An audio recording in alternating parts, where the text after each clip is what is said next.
बिस्मिल्लाहिर्रहमानिर्रहीम। अस्सलाम वालेकुम व्यूअर्स। आज की रेसिपी बहुत ही मज़े की बनने वाली है। बहुत ही मज़ेदार सा आज हम बोंग पाई का सालन बनाएंगे और इसको बनाएंगे हम प्रेशर कुकर में, जिसमें कम वक्त में मज़ेदार सा सालन बना सकते हैं आप।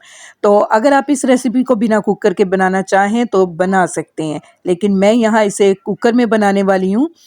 तो यहाँ मैं आपको पाया दिखा रही हूँ। एक बड़े साइज़ का पाया था मेरे पास।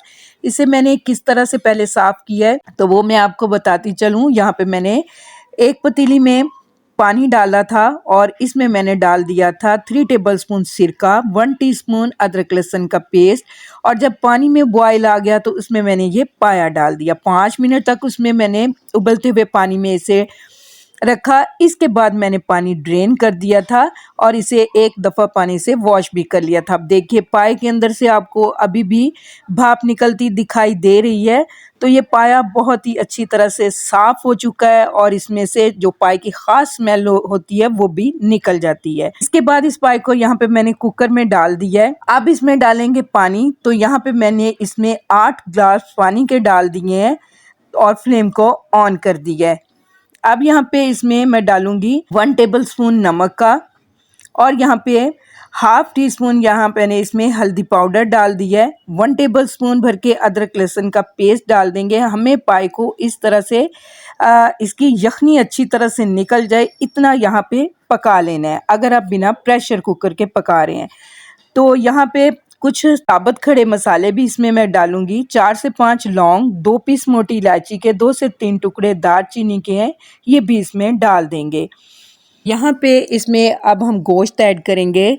तो गोश्त की क्वांटिटी यहाँ पे मेरे पास 1 केजी से थोड़ी ज़्यादा है। तो बोंग पाए पका रहे हैं तो इसमें हम बोंग का गोश्त ही इसमें डालेंगे। ये मछली का गोश्त होता है, तो इसके बड़े बड़े पीसेस इस तरह से हम इसके अंदर डाल देंगे और इसे पकने में लगेंगे तकरीबन 35 से 40 मिनट। 35 मिनट के बाद आप खोल के चेक कर सकते हैं कि आपका पाया और गोश्त अच्छी तरह से गल गया है कि नहीं। इसे बंद करके हम प्रेशर लगा देंगे 35 से 40 मिनट के लिए और बढ़ते हैं अगले प्रोसेस में, जहां हमने दूसरी तरफ इसका मसाला रेडी करना है।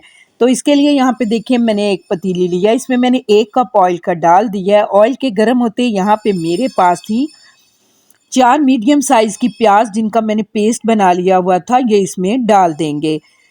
प्याज के पेस्ट को हमें उस टाइम तक भूनना है जब तक कि इसमें से जो पानी हमने ऐड किया था इसे पेस्ट बनाते हुए पानी अच्छी तरह से ड्राई हो जाए और प्याज का कलर हल्का सा ब्राउन होना स्टार्ट हो जाए। तो ये प्रोसेस होने में तकरीबन 6 से 7 मिनट लग जाएंगे।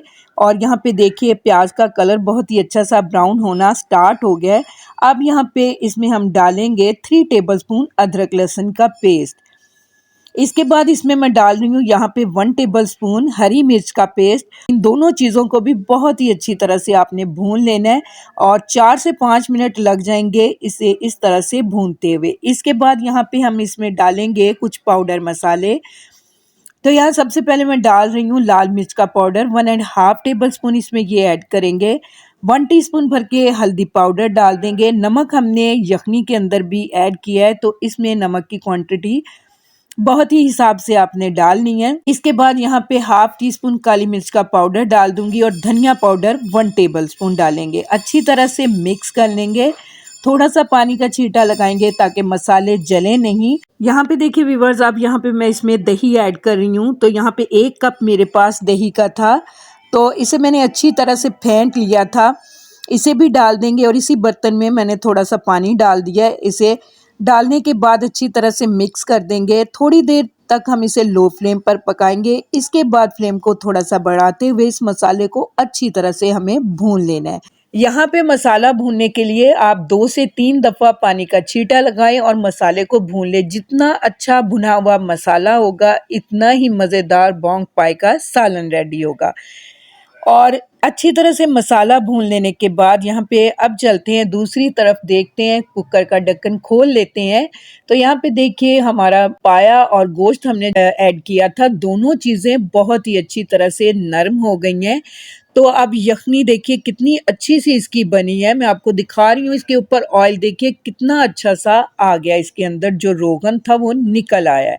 अब इसको हमने डालना है, जो मसाला हमने भुना हुआ था उसके अंदर ये यखनी और गोश्त सब कुछ उसी के अंदर हम डाल देंगे। अच्छी तरह से मिक्स करेंगे और अब मैंने इसे पका लेना है मीडियम टू लो फ्लेम पे। 15 मिनट के लिए मैं इसे पकने के लिए छोड़ दूंगी। इसके बाद मैं दिखाती हूँ आपको। तो यहाँ पे देखिए व्यूअर्स, ठीक 15 मिनट के बाद मैं आपको दिखा रही हूँ। आपको उतनी देर तक इसे पकाना है जितना थिक आपको शोरबा इसमें पसंद हो। तो बोंग पाई का जो सालन होता है उसका शोरबा बहुत ज़्यादा थिक नहीं होता। जितना हमें चाहिए था हमने उतनी देर इसे पका लिया है। अब यहाँ पे मैं इसे सर्व करके आपको दिखाती हूँ। तो यहाँ पे देखिए व्यूअर्स, बहुत ही मज़ेदार सा और बहुत ही फ्लेवरफुल सा हमारा बोंग पाई का सालन रेडी टू सर्व है। और यहाँ पे सर्व करने के बाद इसके ऊपर मैं थोड़ा सा मिक्स गरम मसाला डाल दूंगी और थोड़े से धनिया पत्ती से इसे गार्निश कर देंगे।